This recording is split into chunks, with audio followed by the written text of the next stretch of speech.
and let everybody in.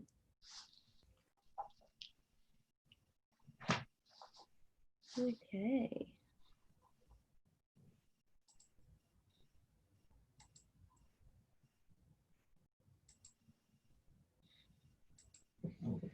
Lovely. Hello, everybody. Thank you all so much for joining us this evening. We have Linh Do and Rebecca Huntley in conversation tonight, discussing Rebecca's book, How to Talk About Climate Change in a Way That Makes a Difference. I would like to begin by acknowledging the traditional owners of the land on which I am currently broadcasting to you from on Zoom, the Yagara and Turrbal people. I pay my respects to elders past and present and acknowledge that this always was and always will be Aboriginal land. Before I hand you over to Lynn and Rebecca for tonight's amazing discussion, I'd first like to reiterate some of the information that I mentioned in the email that I sent to you earlier. So because we're such a big group tonight, which is wonderful, you've all automatically been placed on mute, and I'll keep you on mute throughout the event just to minimize any background noises and disruption. But by the end of the evening, I will unmute you all so that you can join me in thanking Lynn and Rebecca for tonight's discussion.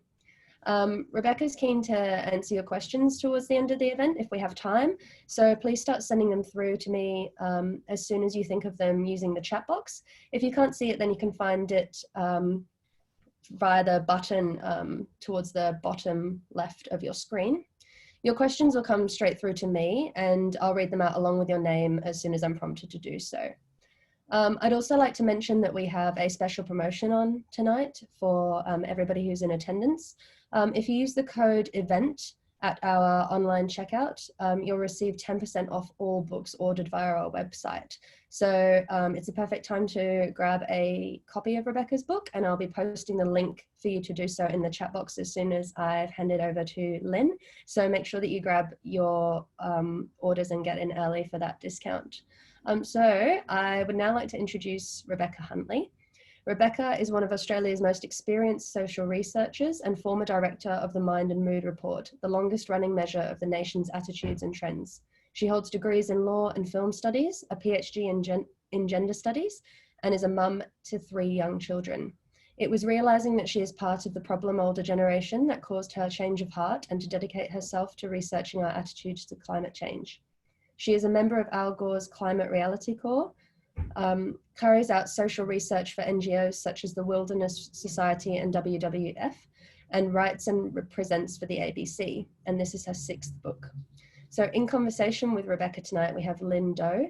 Lynn has a decade of experience working on climate change, from reporting from the Paris climate negotiations to working with grassroots communities and decision makers. She has been recognised by Australian Geographic as Young Conservationist of the Year and is currently a fellow with the Bertha Foundation. So Lynn and Rebecca, I would now like to hand over to both of you. Amazing. Hi, everyone. Hi, Lynn.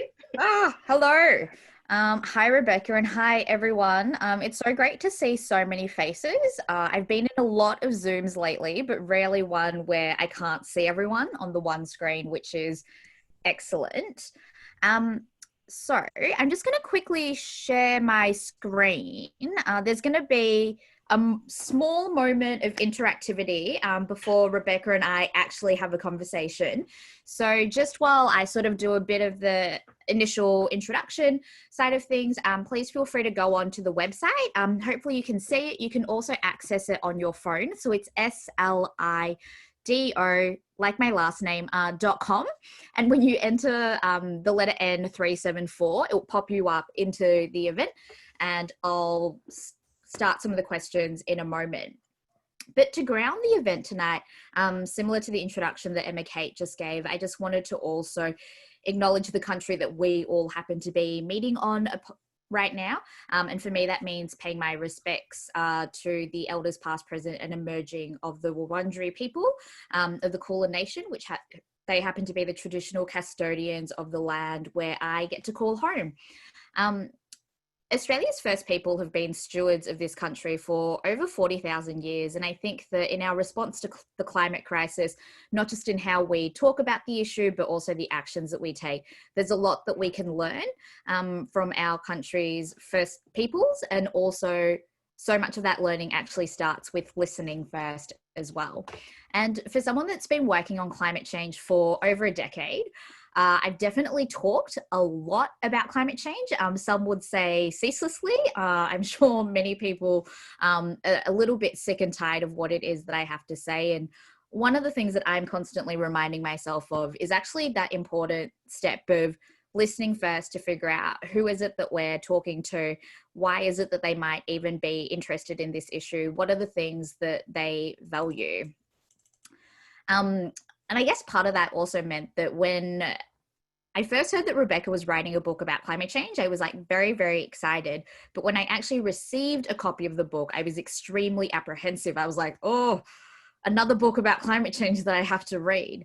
But fortunately, I found her book to be an extremely refreshing take on all of the things that some of us, I think, have started to think and feel about how we're approaching this issue, but actually encapsulated in a book that's very accessible, that talks about the issue like it's a human one, which it is.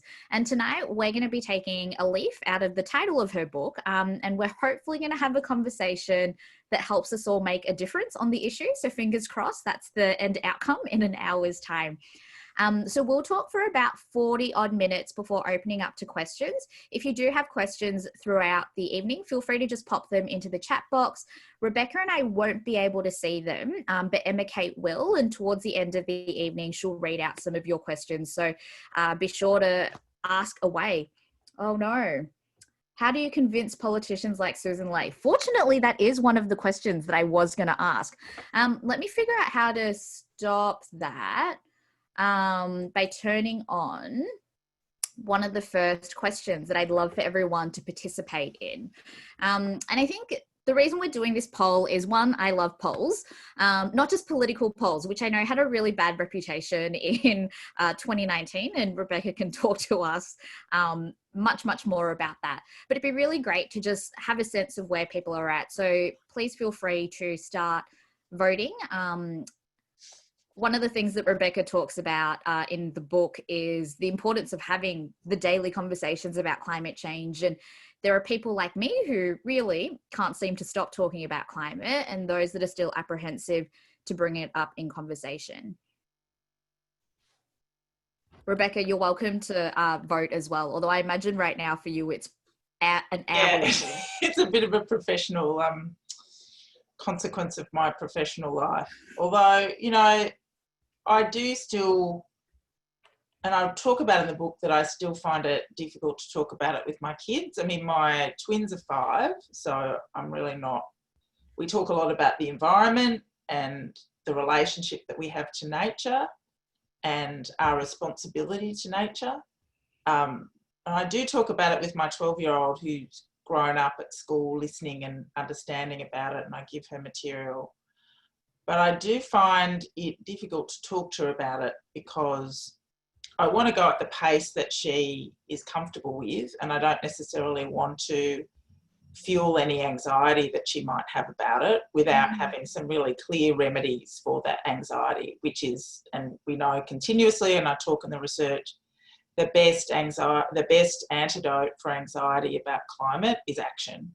And so I'm always thinking about, if she did come to me one day and say, Mum, I'm really, really worried about climate change, I think about it all the time, I'm really concerned about it, I would have a whole range of solutions that would really suit her and the kind of person she is and the community she lives in to be able to address that. So while I talk about it all the time professionally, I find it really easy to talk about it. I still find it I find it hard to talk about it in my closest relationships. I find it particularly hard to talk about it in really, really close relationships which are fraught. So I find it hard to talk about it with some relatives where there's already tension, and I don't really want to feel like I can say, why don't you have solar panels, and why do you feel this particular way? But the book is also about working out how to have the conversation, who to have the conversation with, and where that energy might be perhaps misdirected. I've pretty much come to the conclusion that if you have a genuine hardcore climate denier in your family or at work, and remember, and every survey shows, and we can know, is that hardcore climate deniers are always about less than 10% of the population, like hovering somewhere between 4 and not 8% of the population. So they're very, very small.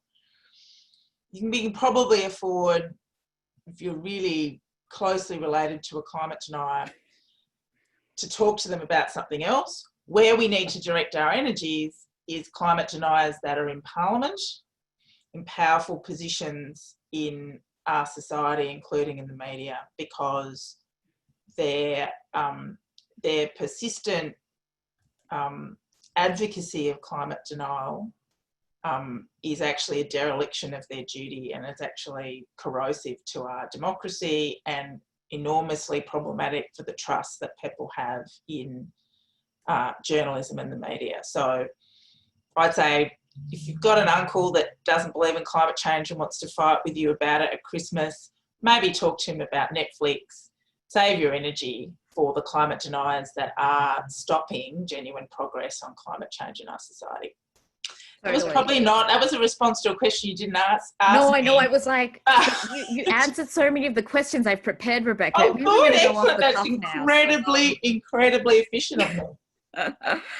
Dangerous for you. But I really loved how, I think, just even in the way you described talking to your older daughter who's 12 about climate, is meeting her where she's at. And I think that's something that we forget for when we communicate with adults as well, is that everyone comes to this issue with their own baggage, their own world perspective. So like understanding that is really helpful. Thanks to the 90 of you who've participated. For those who have just joined, if you go onto the website, which you can also see, you're also able to vote. It's great to hear that there's no one on this call with us today who's never has a conversation about climate change. Hopefully by the end of this, we'll be having more effective conversations. The other question that I'd love to just like get a sort of temperature check on is, how are you feeling about climate change right now? I think every day and every conversation I have definitely starts with, because I'm in Melbourne, how do you feel about lockdown? And I think it's just as important to do that check on how do you feel about climate today? And it's such a big and immense issue. And as Rebecca sort of explores more in the book, there's so many different emotions that we can feel. On any given day, you might feel multiple of these things. I like to think that throughout the day, I cycle through the entire roller coaster, which is why I've enabled you to vote on more than one emotion and recognize they're not binary.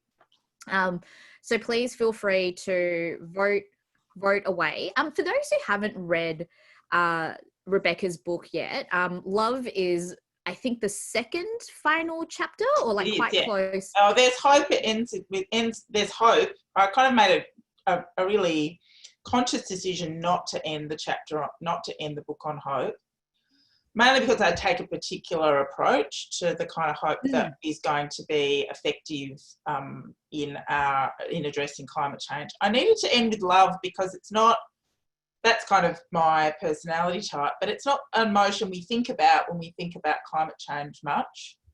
We think about all these other emotions. And I thought it was important to make a real point about the importance of love, but also care. You know, it's a very kind of, when we care for things, it sounds like a really mild-mannered feeling, but genuinely caring about something can be such a galvanizing emotion for individuals, for communities, because it reflects a commitment to protect. So constantly in the research that I do with Australians on climate change, if people say, I really care what happens to the barrier reef, or I care for a piece of land that really matters to me, or really care what's going to happen to this community, or really care about this particular thing that I enjoy and love, which I feel is under threat because of climate change, then once you get people to care about something and link the possibility that it will be compromised or there will be some kind of loss of that thing that we care about, then you actually are along the track to get people to do something about it. Totally. And recognizing that no one of these emotions is wrong. And I loved how in the book you talk about, sure, we often think of despair as being just a wholly negative thing, but despair also leads to us, thinking about, well, what's possible? What is it that I could be doing? And there's always that, flip to each of these emotions as well. Yeah. When I kind of started, when I first started thinking about the book, I made a decision. I kind of took a kind of pilgrimage over to Yale University. Yeah, to the US. To the US to meet the team that have developed the Yale Climate Project. They've developed a segmentation of the American population. So they divide the American population according to how they feel about climate change. This has been going on for over a decade, and it's an incredibly influential piece of research that's used by all kinds of organisations to really direct advocacy. I'm very excited to say that I'm part of a team to replicate that study in Australia. It's going to be launched in the next couple of months and used widely by the movement and any organisation that wants to really understand not only how people feel about climate change, but how to motivate them to act. But I went there and it was very, very early on in the process of me thinking about the book. And I met the professor, Anthony Leatheritz, who runs the program, very, very extraordinary man. And I kept kind of taking him through all these emotions and saying, oh, well, is anger good? Is fear work and everything? And he was very patient with me. And he said, well, it really depends on who you're talking to, about what, and what you're trying to do. And it was really, for somebody who'd never really studied psychology at university, working my way through the different emotions as I do in the book makes me realise they all can be barriers and they all can be extraordinarily useful. It really depends on the audience, what you're communicating with them about and what you're asking them to do. So even something like, the chapter, one of my most favourite chapters to write in the whole book was this whole notion of loss. So often there's this kind of, lazy kind of principle in communication about climate change where you say, I've got to be positive, So much of environmental messaging has been about we have to have less. So I'm going to take stuff away from you. We're going to take your hamburgers and your utes away from you. And, the environmentalists are going to strip back your affluent and enjoyable lifestyle and make you shiver in a cage in a burlap sack, eating tofu, that kind of stuff. So, so there's always these kind of like lazy... It's a real stereotype. It's a terrible stereotype, but sometimes we play into it. So this kind of idea that we've got to constantly emphasise what we have to gain rather than what we have to lose from climate action. And I think that's still important. But what it also made me realise is this notion of loss is a really important one to understand. We have to have some appreciation. To make people act, we have to have some appreciation of what matters to them and what is at stake from inaction, right? So you have to have some sense of loss or you're not going to be able to get people to care, essentially. I think to act, right? You only lose. Exactly. You only fear loss if you care about the thing that's under threat. So that is, understanding loss is really important. The other thing that I love talking about in that chapter, and this relates to the kind of politicisation, the polarisation, politicisation of climate change that's happened over the last 30 years in places like the US and Australia and to some extent Canada, is that if the success of the climate message is based on it, when we direct it particularly at conservatives, so people who wouldn't describe themselves as progressives or the normal people we imagine we talk to when we talk about climate, if caring about climate change is also saying to people,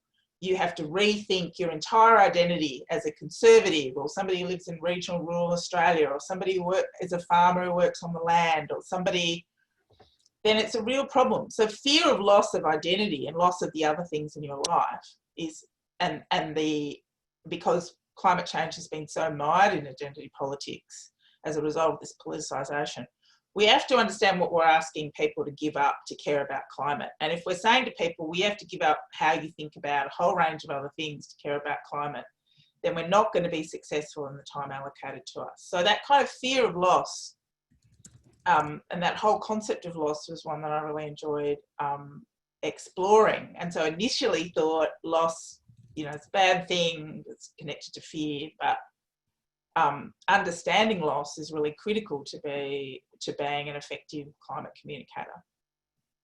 Yeah, no, that's great. Sorry for those who just couldn't see Rebecca then. If there's ever a situation where someone's sharing their screen, you can actually hover over some of your Zoom settings so you can still see Rebecca. But hopefully if you navigate through to, and if you click speaker view as opposed to gallery view, it'll pop up as she waves her hands and makes noise. So people have to laugh, because if people laugh and see that I'm making people can see me. It's how we know that people have been listening, which is a great start. Oh, good. I can see Teresa Hicks is smiling at me. I'm amusing her. There, she's smiling at me even more. Okay. I'd love to hear a little bit more about your trip to the US. I first came across some of the work that the Yale crew were doing about a decade ago, and I think it's like really important, and it's great that it's being replicated in Australia, but it's not a hard thing to say that America hasn't been that great when it comes to the climate action that we're taking. And I'm sure that you've also been a bit worried that we're just following down this path of, mass climate denialism, really following an American model. What are some of the differences that you noticed in your time there between how we think about climate here? Well, I think the fundamental difference is that you can measure how people feel about climate change, and it can, in a place like America and a place like Australia, and the segments can be very, very similar. And in fact, the quantum is very similar, both in America and Australia. The people who describe themselves as concerned about climate is pretty big, about anywhere between 30 to 32%. The people who describe themselves as alarmed is in the mid to late teens when they started 10 years ago, is now headed towards the early, 22, 23%.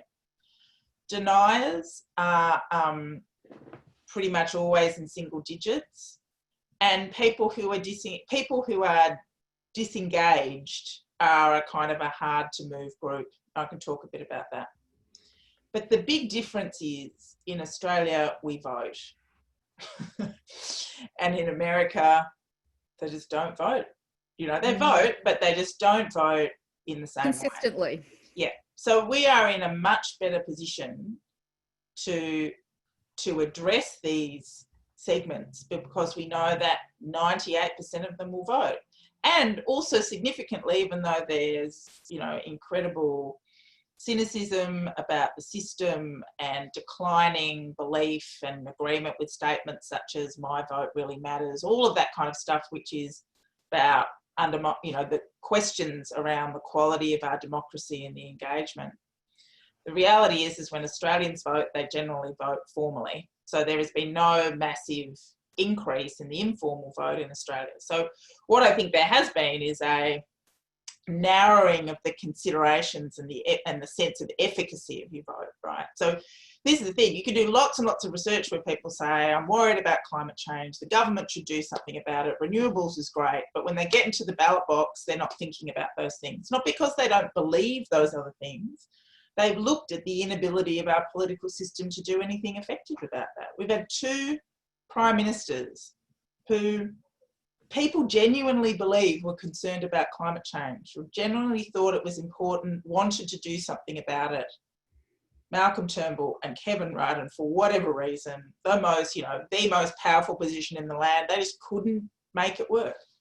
So there is this sense of despair about the extent to which the political system can deliver effective outcomes for climate action. So no wonder they don't walk into the ballot box thinking, I'm going to, use my vote to send a message to the politicians that climate change matters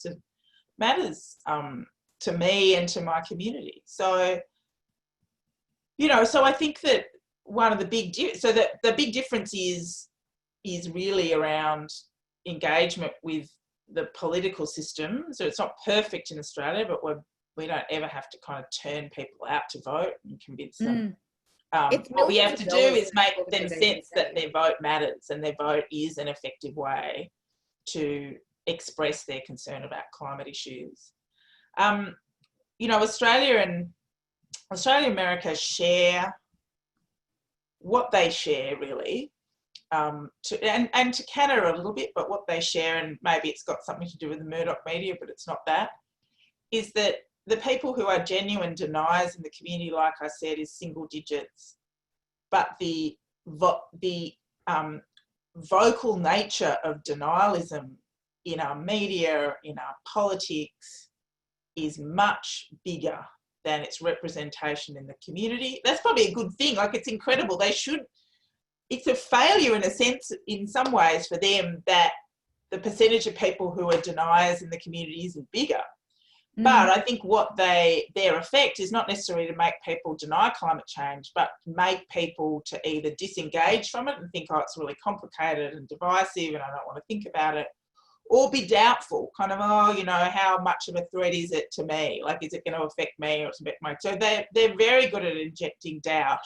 They're not necessarily good at generating large groups of deniers in our community, but they're very, very good at political persuasion, finding a way to really capture some parts of the political class to make them timid on climate change. So they've done their job well, even though they haven't necessarily swelled the ranks of the deniers. But I think that's one thing that Australia and America have in common. Small percentages of deniers in the community, but really, really vocal deniers across important points of society, making all the rest of everybody else think that there are more deniers than there actually are. And I think that perception is more dangerous than the actual number of deniers that are there. And, you know, one of the quotes that you give, or one of the facts, is from the CSIRO report around how there's just an overestimation, and there's just this assumption that there's not just other people who are deniers, but essentially other people who also don't care. Exactly. And I think one of the things I've noticed a lot in the climate movement is that there has been this sort of people using the information deficit model to communicate. So that idea that you talk about around how, well, maybe people just aren't caring or doing anything about this because they don't know about it. And that definitely hasn't really led to the change that we would hope to see. But at the same time, I think we're seeing that there has been some effect when it comes to how we respond to COVID. People didn't know about it at the start of this year, and look at the different ways that we've changed our lives since. What do you think, I guess, like some of the potential learnings that people who work on climate or who care about it can take from that? Yeah, so I think obviously a lot of my last couple of months have been thinking about the overlap of COVID and climate and the lessons to be taken from it. And I'm cautious in my my conclusions because we're still waiting to see what happens with COVID. So how it pans out, particularly for a lot of people on the Zoom would be from Melbourne, and my heart goes out to you in terms of what you're going through at the moment. I mean, I can say that in the early stage of the research that I was doing, one of my biggest concerns about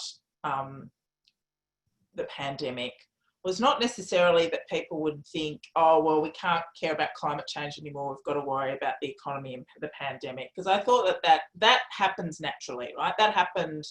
There's a lot of concern about climate, and then there was the GFC, and then climate comes back, right? It will bounce back as an issue. Mother Nature will ensure that it continuously bounces back as an issue. So it doesn't really bother me necessarily that the agenda shifts and focuses on something else for a short period of time, because to sustain interest in climate change at that peak all the time is probably unrealistic. I'm much more interested in how do we work out what matters to people right now and how do we hook climate action into it. So I've done a lot of research about thinking about, well, if we're going to, how might climate action in terms of greater investment in renewable energy, in renewable jobs, how can that be part of this really important economic recovery, right? So that didn't bother me so much. What worried me at a psychological level was that people would start to see that emissions are going to go down this year, regardless, like just natural that they will go down. People will start to observe the environment bouncing back a bit, and there were lots of social media stories, you know, turtles returning to beaches, and there was some utterly apocryphal story about dolphins frolicking in the Venice canals. Venice. it seemed, I just thought it was a hoax. If anybody else knows that it was, I just kind of dismissed it. But anyway, there was a lot of stories about this idea of because people have retreated, Mother Nature has bounced back. I was very worried about that, and one of my early advice to the environment movement is not to encourage those stories, because psychologically people will associate environmental renewal with deprivation, with human death, with economic downturn, with homeschooling your kids. No one wants to do that. You know what I mean? Baking banana bread, all these other traumatic things that we've been forced to do. And that isn't actually a good lesson. But interestingly, in the research that I've done and all the research that I've seen, that hasn't necessarily been the overall takeout. In Australia, what has been interesting in all the qual and all the quant I've done is that people have said, well, let's look at Mother Nature bouncing back. Clearly, we're having an impact on air quality and all the rest of it and the environment around us. How can we retain the behaviour change that we've been forced to engage in? How can we retain the behaviour change which we've enjoyed? So maybe commuting less, working from home less, travelling more locally rather than internationally. How can we've adapted, what can we keep in our adaptation as we return back to a normal society and preserve some of those those environmental gains? And I thought that was really fantastic. That was really, really encouraging to me. Now, at that stage, we hadn't yet gone into, we still had JobKeeper. Things were dire, but we weren't having, lots of deaths, and we weren't having the second stage of lockdown. So I wonder whether people will feel the same way as they do in their year's time. But I mean, if we manage to find a way back to something close to a normal society this time next year, my guess, and I don't like to guess as a researcher without data, but my guess is that we can find a way to build on the confidence that we've gained about how we as a society have navigated this crisis through putting expert opinion at the centre of policy making and political decision making.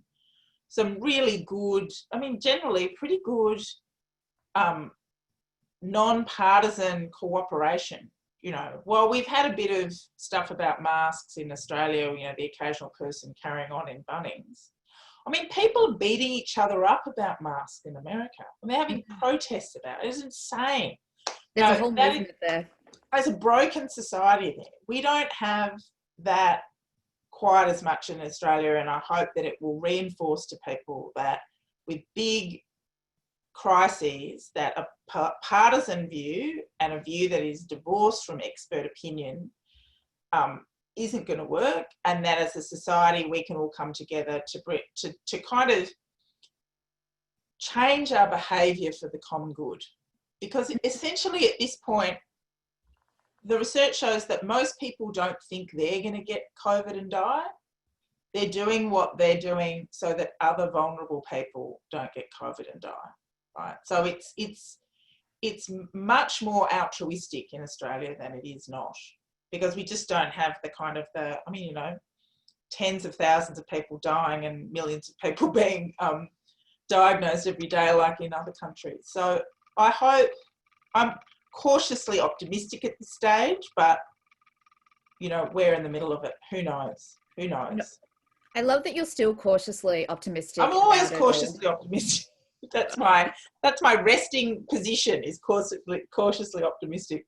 Which I think is like where you end up when you have the sort of facts about a situation and an understanding that, humans are adaptable. We might change, we might you never know what this new normal will look like. That's right. And I think that, now that Australia is in a recession for the first time in 3 decades or something like that, we're about to see a ton of money flow through from government. We're totally going to see a reworking of how organizations, go about their day-to-day lives as well. And I guess I'm curious, given the, so much of the COVID commission that's been set up right now, we don't really have a ton of experts there thinking about what this climate futures possible could be. Do you think there's elements of how we as the general public could be advocating or communicating to have elements of a Green New Deal in any of the stimulus we're going to see? Yeah, I would hope to see that. The difficulty, of course, is that you know, politics still plays a role in this in terms of, you know, things like the idea that we're going to have a gas-led COVID recovery. But I suppose what's interesting, and then of course we've got different states with different approaches, and also different approaches to renewables, as well as facing different situations in terms of the extent of the lockdown and the extent of the kind of behaviour change that's required. So it is quite difficult to articulate a kind of cohesive Green New Deal, and in this kind of context, I do have to say, and it will probably, you know, disappoint some people on the Zoom call who are, you know, fan of that language, is that it really doesn't resonate except with a very small group of Australians. The idea that, mainly because it's just seen as American, if you even know what the New Deal is, you kind of you maybe studied history at school. Yeah, I think there's a larger, but I think the kind of the larger sentiment that is working at the moment in groups is the idea that the transition to renewable energy at a domestic level, let's set aside exports, because that's a much trickier conversation to have, but just at the domestic level, the idea that we might move to renewable energy, 100% renewable energy in Australia, is broadly supported. Where it breaks down is people's understanding of how fast that can happen, and their confidence about the people who will who will drive that process, right? So this is why the fact that there's now, you know, really a concerted campaign by the environment movement to talk about job creation and renewables. So at the moment, there's a kind of 1 million, the notion that zero emissions economy could produce 1 million jobs. So those kinds of concepts, this idea that renewable energy is not about taking jobs away, but about generating a whole series of different kinds of jobs that could never actually be generated by coal and gas because of the nature of those industries, is kind of exciting to people. But it has to be made tangible, because at the moment, people kind of see renewable energy jobs as people who install solar panels and Mike Cannon-Brookes, and that's kind of it. I mean, I'm kind of going, you know, people who maintain solar farms, and maybe that's it. Like they really don't get a sense of the broad spectrum of renewable jobs, and they certainly don't get a sense of what that next stage of what happens. It's like, oh, if we have cheap, clean, renewable energy, what jobs does that create? Not necessarily just in the renewable energy sector, but what does that make possible with manufacturing? What does that make possible with small business being able to kind of, you know, get cheap energy and invest that in some other way? Like, what does that possible, what can that mean? What can that mean for all of us? And, you know, or what can that mean for a society where, particularly in communities where they already have coal, the health consequences of, you know, of living in those kinds of environments, and what does that mean? So I just think we have a really massive sell job in what a society that's run by renewable energy actually looks like, and who benefits. And that's a really massive challenge at the moment, and one that I'm spending almost my entire time thinking about how we do that. Yeah, I think people really struggle to see themselves in that vision of the future. They can see the solar panels, but they're not really quite clear on what it is that they're doing other than using the power from the solar. Yeah, but I mean, I use this anecdote. It's as many times as I want. It was a light bulb moment for me. It was years ago. I was in South Australia doing a big research for Energy Consumers Australia, interviewing a man who ran a kind of second generation Italian man running a gelato and cake shop, where he sold stuff at the front. At the back was kind of wholesale. He kind of had vans that sent it off to shops in South Australia. And South Australia is very hot. South Australia's had some insane issues around prices for a long time. Now, South Australia is doing extraordinary things with renewable energy. It's one of the most exciting places, other than the ACT, but It's one of the most exciting places for renewable energy projects and what renewable energy can do. And he had moved entirely to solar energy with some upfront investment, with some help from government to be able to do that. So the right policy settings in South Australia at the time, it was under Jay Weatherill. And because he had a very reliable energy bill and it was cheaper, he said, oh, the good thing about it is I got a new gelato machine from Italy and I got a new pastry chef. And I said, oh, well, like your pastry chef is a renewable energy job, isn't it? He said, yeah, guess it is. So any job can be a renewable energy job if we have cheap, clean energy, which is genuinely something we can aspire to have, given the technology and given the capacity for Australia. So a renewable energy job in that world can be any kind of job. You know, if he was running the whole place on electricity, would never have had the confidence to get the new gelato machine, hire the new junior pastry chef. And that's the story we have to tell, and tell in a really tell with a lot of confidence and a lot of case studies, and show that that's already happening and that can be scaled up. And we're just going to be ambitious about that. That's what I like to say. Which is awesome. So you and I met through Climate Reality, you know, an organization that's really focused on this idea of people trust the message or the story or the vision when they trust the messenger. Exactly. And, you know, one of the problems that you start to allude to in your book is maybe we don't have the right messengers. Maybe we don't have enough diversity of who's speaking out about climate. Can you tell me a little bit more about that? And I guess, what are the opportunities? Well, yes, we had a fantastic time. Was it last year? I that think we did Climate Reality last year. We were in a sunnier Brisbane. So it just feels like so long ago. So we're in Brisbane, and with about 800 people from all around Australia and the Asia Pacific.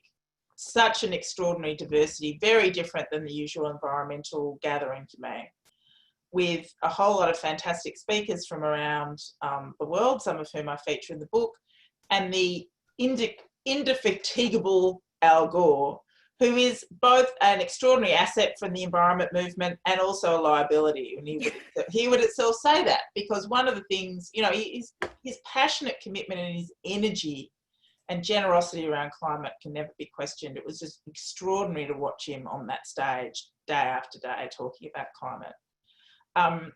But in a sense, you know, Al Gore coming out about climate, the success, the downside of the success, it was very much associated with something that was a progressive, you know, something that's progressive. You know, people who care about climate change are Democrats, and you can't care about climate change if you're a Republican. So part of that politicisation.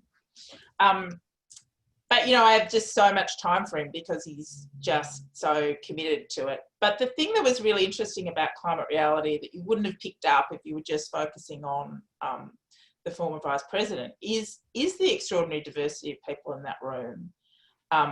And, you know, it is absolutely true that we do, while climate scientists and really, really great climate communicators, people like David Attenborough and all those other kinds of people that we know as good climate communicators, have done an extraordinary good job.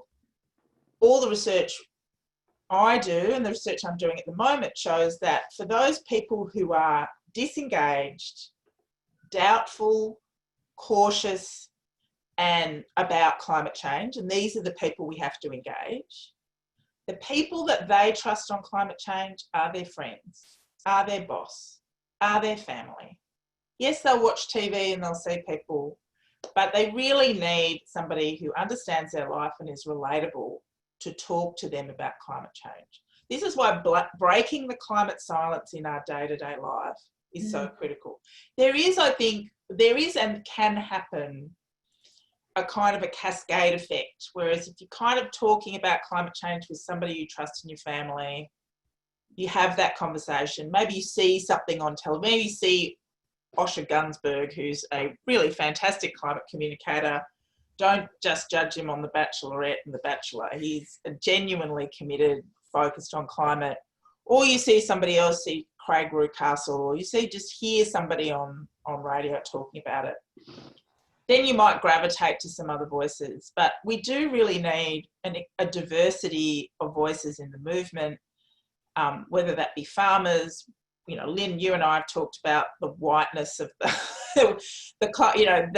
the irony, you know, one of the many ironies, the people who've been worse affected by climate are not white, wealthy white politicians or wealthy white.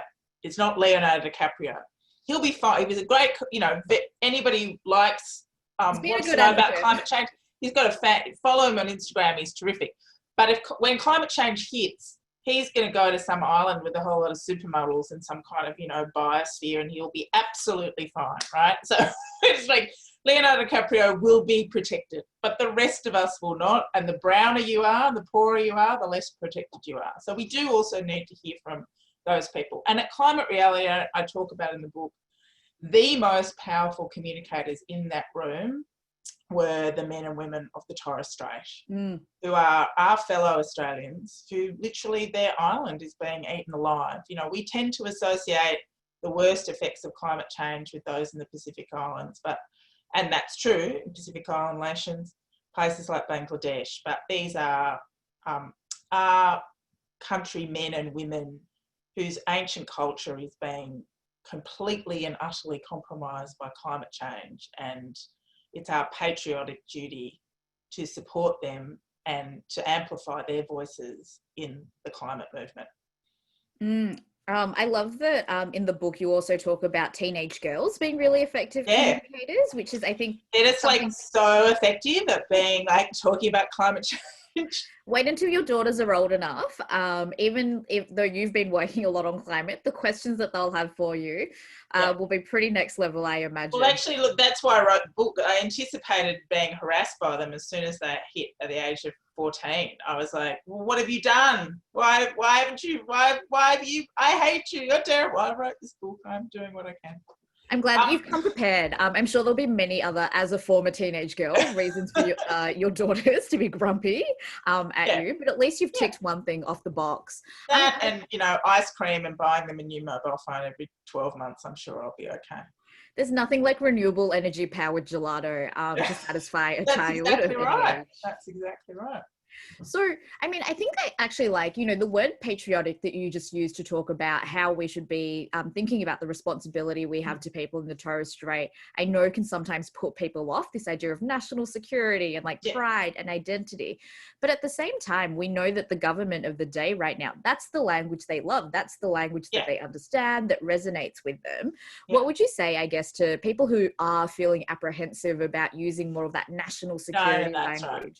Look, it's a tricky balance. Yeah. So I don't think I've ever done any qualitative research on climate change where somebody hasn't said one of the best things we can do to protect our environment is restrict foreigners from coming to Australia. They don't mean English people. They mean China, people from Asia, people from those countries that don't care about the environment. This is another misnomer, of course. This kind of idea that it's only wealthy, affluent countries that really care about clean environments, and that, you know, so-called third world countries or countries of the South are, you know, completely reliant on coal and energy and don't have progressive climate policy. It's just not true. You know, it's not true. We actually look at some of these countries around the world actually leaving us for dust. Places like Costa Rica are very close to 98% renewable energy. You see more microgrids in places in, you know, on the Asian continent that you see here. All kinds of things. You know, African countries are doing some extraordinary stuff. So there's part of that. There's a kind of a cultural, really problematic kind of cultural arrogance around both. Let's not get these people who don't care about the environment coming here, and they don't do anything, and you know, we're so great about the environment in Australia and they're not. You know, so there's kind of weird conversations around that. So I think the thing that, and this is probably the pragmatic person who's worked in politics for a long time. We've got 10 years. I need to meet people where they are. And so if for a group of people, a message that is about, isn't Australia great and we can be an energy, we can be as successful in renewable energy as we are in the Olympic pool, if that makes them vote for political parties that take renewables seriously and lowers emissions, then I will live with that and ensure that there are other political movements and other forces to reinforce, to mitigate what can sometimes be a xenophobic, insular, parochial, message, right? So part of that's about, there is no one message that's going to shift everybody in the time allocated. So I'm about what is the best possible message without fueling racism, directly fueling racism, but knowing that that's a kind of a potential consequence, that's a tension around it. Then that's what needs to happen. So one of the things that's really interesting in some of the research I've been looking at recently is for people who are really concerned about climate, but voted for the Liberal National Government in the last election. One of the things that is really important to them in terms of a value is this notion of personal security. These are people in groups who, when I say, what's the thing that worries you? They go, I worry that neighbours don't know each other and communities aren't strong. And, when my kids walk home from school, I worry about them. It's this kind of idea that, and, some people will laugh at this, but it's actually a larger question about, do we live in safe, prosperous communities? Not just prosperous, but safe, where people know each other, look after each other, where the bonds of social cohesion and social trust are strong. And that's what people are concerned about. And then they worry too that that's being broken down. And those are completely valid and justifiable concerns. And if we can talk about action on climate change as a way to ensure that's actually going to enhance personal security rather than undermine it, and if you start to talk about that in those kinds of terms, then that is going to then if we can nail that, we can convince these people that environmental and climate issues are ones that they should actually vote for and think about, because it's connected to the things that they worry about in their life.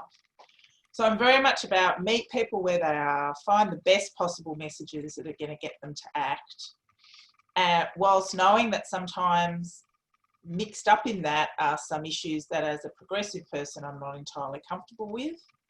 But I don't know that I can completely solve that through just a climate change lens. This is something I struggle with all the time. I don't want to exacerbate racism, sexism, or any of those other kinds of issues through my climate messaging.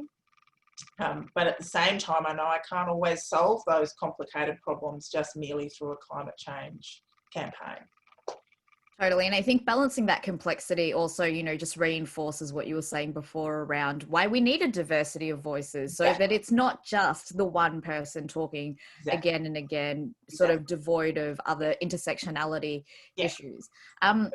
So now that you've written a book that essentially makes you an expert on communicating about climate change, I don't know if you go through, a bit of a mental checklist in your head. Are people rating the conversation I'm having right now? Will they leave feeling as if I've been effective?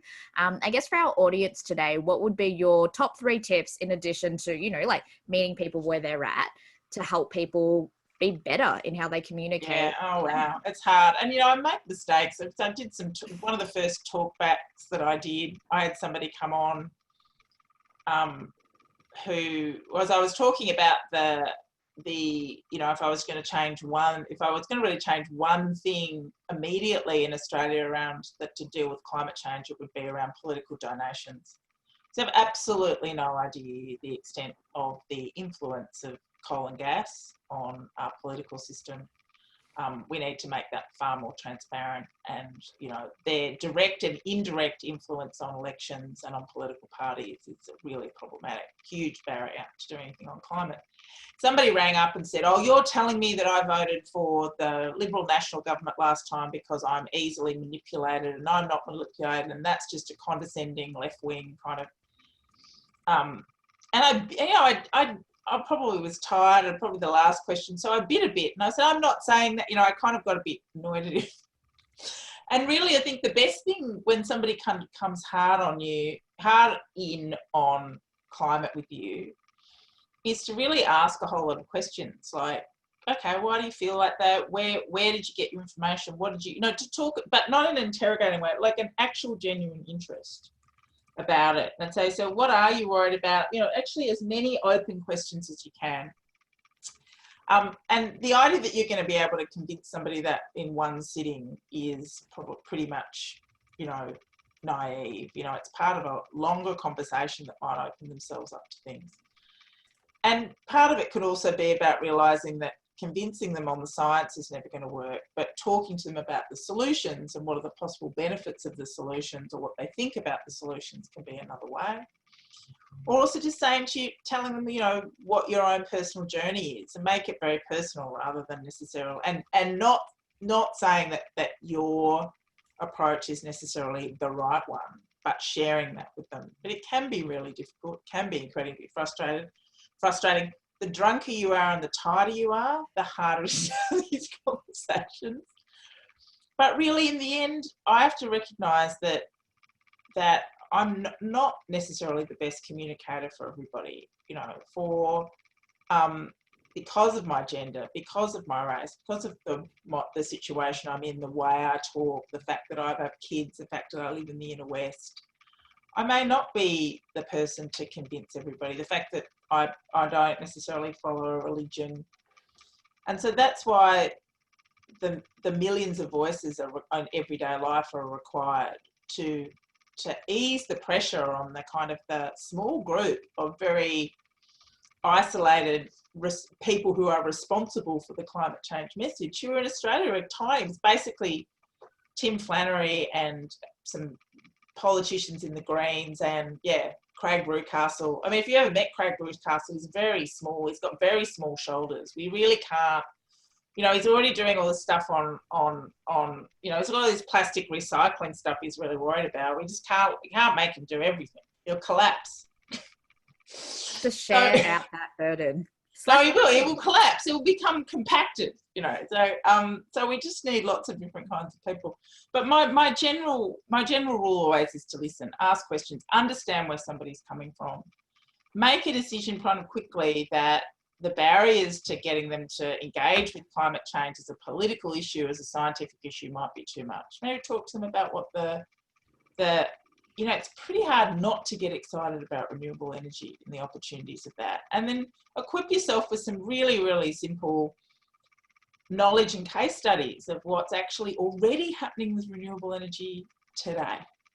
And, you know, if we had a time machine, if we were able to go back to the late 70s and get a whole lot of climate scientists and bring them together, to bring them today in a time machine today, they would be shocked by two things: the popularity of the Kardashians and the fact that renewable energy has completely and utterly outstripped even their most ambitious predictions of what it can do. We couldn't have even talked about a hydrogen industry in Australia 10 years ago. People would have thought it's an absolute niche pie in the sky. It is absolutely within our grasp to do that today. And we have made these extraordinary leaps in technological capacity in Australia at a time in which there's been quite a lot of policy uncertainty. So can you imagine what we could do if we had policy certainty, if we had all the political will in the world? And you know, I'm confident, not necessarily that we'll get there in time, but I know that the movement from investors, from the insurance industry, from the finance sector is strong and getting stronger, and that will hopefully drag the decision makers there. I just worry that it will happen in time.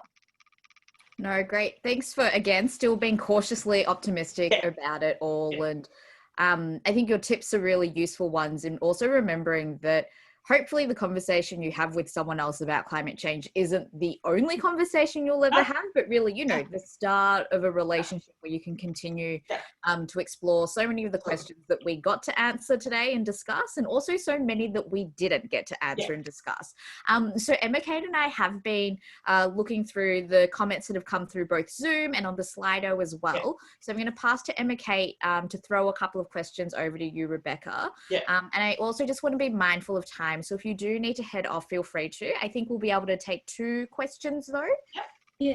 Yeah, I would say if you're both happy to continue over for an extra 10 minutes or so, then we can take a couple of questions. We've had so much engagement in the chat box. I'm not sure how much you can both see, but the comments and questions have just been flooding in. So to everybody tonight, I am sorry if I don't get your question answered. We can only pick a couple. I'll just dive right in with Roger. Roger has asked, what role do you see for non-violent civil disobedience protests? Yeah, I had the same question last night. So I think, you know, no effective social movement has succeeded without a kind of a part of a movement that does that. So whether that be civil rights or anti-racism or, you know, women's rights, the suffragette movement. In the climate movement, you've got at the moment the kind of 2 forces that, you know, in front of people's mind are the climate strike, the kids' climate strike, which is, I think, extremely effective. It does put some people off, and interestingly, it can put off really disengaged people, not surprisingly.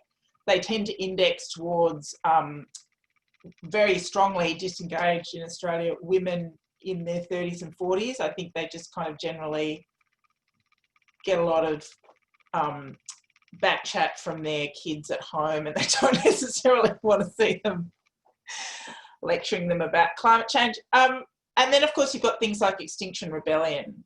So in some ways, I feel quite torn about Extinction Rebellion, because I think if I was a different kind of person without so much laundry to do, I would be in Extinction Rebellion and be gluing myself to things. You know, if I really think deeply about it, it seems like the most logical thing to do. But I know from my research that for the people that I need to persuade about climate change solutions, Extinction Rebellion reminds them of disruption. It reminds them of kind of society falling apart and conflict, and it turns them off. That being said, I think there's absolutely no way that we can't have these kinds of movements. They are giving the concerned and the alarmed something to do. They have a potential to make some people realise, oh my God, we've got an urgent issue here, but they can turn off other people. Now, that's not to say that we don't have these movements. We need other things to speak to the people, speak to those people for whom Extinction Rebellion and the kids' climate strikes aren't effective. But, you know, I'm tending to feel differently about this as I get older, because it was the kids' climate strike that made me somebody who was generally, you know, concerned about climate to somebody who has decided to dedicate every part of their life to climate change. It was really watching those kids that making me think I have an obligation to my children and my children's peers to use the allocated time of the next 10 to 15 years, which is I'm saying the last 10 to 15 years of my career, or the peak of my career, to this question. So those movements can bring leaders. They don't necessarily shift everybody, but they can galvanise and bring people to the movement that might not already have decided to commit themselves to it. So they can, I think generally it can be positive, but it can't be the only strategy, because it does turn people off. Some people, not all people, some people. We've also had several people asking about the gender gap that they've seen, that they've noticed in their own involvement. So they're commenting, asking how we can engage men more widely, because it seems to be a dominant female. Yeah, it's really interesting. The gender stuff around climate is fascinating. So if you're a denier, you're much more likely to be an older man. If you're a doomer, do people know what doomers are? People who think basically it's all over, we need to stock up on canned goods and, you know, build bunkers. tend to almost always index to younger men. The most disengaged people on climate in Australia, like I said, fundamentally older women. But the movement, in terms of people who, and the movement and the base of the movement, so people who are alarmed and people who are concerned and the leaders tend to skew towards women. When we do surveys that ask people, are you concerned about climate? Where should we put the economy versus the environment? Consistently, women and younger women tend to be much more concerned than older men. And gender can be sometimes more important than other things we might assume, like income. So look, this was a gender gap that existed in any of the research that was done on let's say, the anti-nuclear movement, and generally this has been the case in the environment movement. Whether that's nature or nurture is kind of potentially irrelevant. But I think about it in terms of, who are the spokespeople that we need and the people that we need to encourage to speak out. So in a sense, when we think about some of the more prominent environmental spokespeople in Australia, they tend to be men. But I think as much as it's important to get men involved, we need to also think about how do we get different people across the political spectrum and diversity in terms of ethnic diversity, in terms of people from rural and regional areas and outer suburban areas. We've got to break that kind of mould of the inner city lefty progressive woman that we imagine an environmentalist to be. So we've got so much, not just in terms of attracting men through different kinds of messaging and different kinds of messages, but we need to make the whole movement far more diverse in terms of its leadership and in terms of its appeal. I might ask one more question, if that's okay, before I hand back to you both. This one's from Rachel, who's joining us from London. Rachel. She's asked, how do you feel the recent bushfire crisis can help us engage in the wider discussion of climate change? Oh, wow, there's a whole very depressing section in the book about how the bushfire crisis was not the tipping point we all thought it was going to be. We're going to be better prepared in terms of how we campaign around extreme weather events when we have the next bushfire season, which was pretty inevitable. What the bushfire, one positive thing is we have to move back. What the bushfires did, and I talked a bit about it before, and I've found this in my advocacy and work since the bushfires, is it was a tipping point for people. It probably accelerated the commitment to environment of people who were already kind of in that direction. I've met lots of people, everybody from, very quite powerful people in the business community to local people in bushfire affected regions, to all kinds of people, religious people, who've said the bushfire was a moment where they was a penny dropping moment for them. And now they're in the same way that the kids' climate strike was for me. So it could bring some of those people to the movement that might not already have been there, and that's a good thing. But there's actually no evidence in the research that it moved those groups that I'm most concerned about, because the disengaged, the doubtful, the people who are like concerned about climate but don't make it a priority, because they question whether the bushfires were actually caused by climate change. They question the links. And of course, the media, in terms of some of the reporting and some of how it played out on social media, encourages us to think that those links aren't there. And because it's such a confronting thing for us to say, this thing that people said was going to happen, the bushfire season that was going to be utterly catastrophic, billions of animals killed, lives lost, communities decimated, right? A smoke haze that went around the world. That was going to happen. You were told it was going to happen in 2007, and now it's actually happened. That's such a confronting thing for people who are already resisting the idea that climate change might affect their lives today, that if they're given any opportunity not to think that, by the media or by people around them, they'll take it. So we need to be much better prepared for the next bushfire season in terms of what we say, who talks about it and how we message it. We're very lucky. We've got some amazing people in the emergency services and local mayors who are very, very effective. And I hope they continue to be part of getting the message out there. Lovely, thank you so much. I might hand back to you, Lynn, if you have any last comments, and to yourself, Rebecca, as well, before I unmute everybody so that you can all join me tonight in thanking Rebecca and Lynn for a fantastic conversation. Well, thank you so much, everyone, for joining our conversation tonight, or day, if you're calling in from London or any other part of the world. I really hope that you both get a chance to dig deeper into some of Rebecca's work in her book, but hopefully tonight was enough for you to tackle a new conversation about climate change tomorrow with a bit of confidence, hopefully some tips to make it a little bit more effective so that we can all build towards this renewable energy powered world where gelato is like on tap. That's like my main takeaway from that's exactly right. It's what we're doing this for.